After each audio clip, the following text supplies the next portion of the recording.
Good evening, sir. This is my portfolio and activity number 1. Download the offline WordPress. Download the latest WordPress core files to set up a local development environment. This ensures you have a stable base for building and testing your site. Activity 2.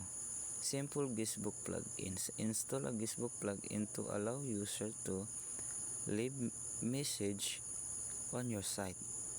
It enhances And activity user 3. interaction and Simple provide a guestbook simple form. way Create a to collect guestbook feedback. And form to activity 3. collect user input like name, Simple email, guestbook and message. form. Create This a guestbook form help engage guestbook form visitors to and collect gather their user thoughts. input like And name, activity 4. email, and message.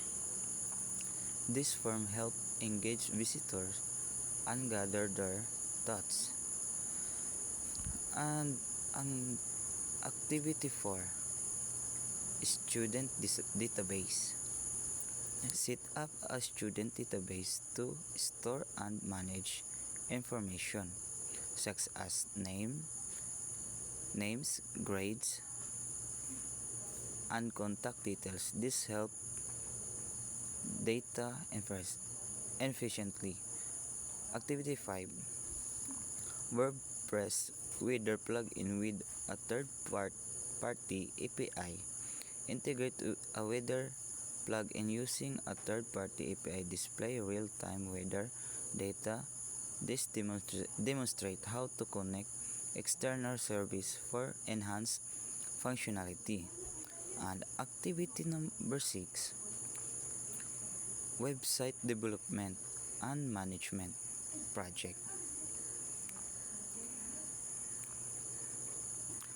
Deploy your WordPress site and to WordPress to site to a live service and manage it efficiently. This includes configuring hosting domains and ensuring optimal performance. And activity number 7. E-commerce plugin. Plugin activity. Use an e-commerce plugin like WooCommerce to set up an online store. This allows you to add product, manage others, and process payment. And activity number 8. Install and configure white label plugin. Install a white label plugin to customize your WordPress site with your brand identity. This is ideal for agencies or service providers offering branded solution. And activity 9. Install and configuring WordFence plugin for 2FA. Install WordFence to enable two-factor authentication and enhance your site security.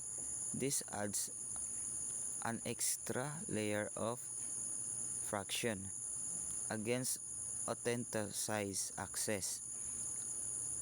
And activity 10. Install the Configure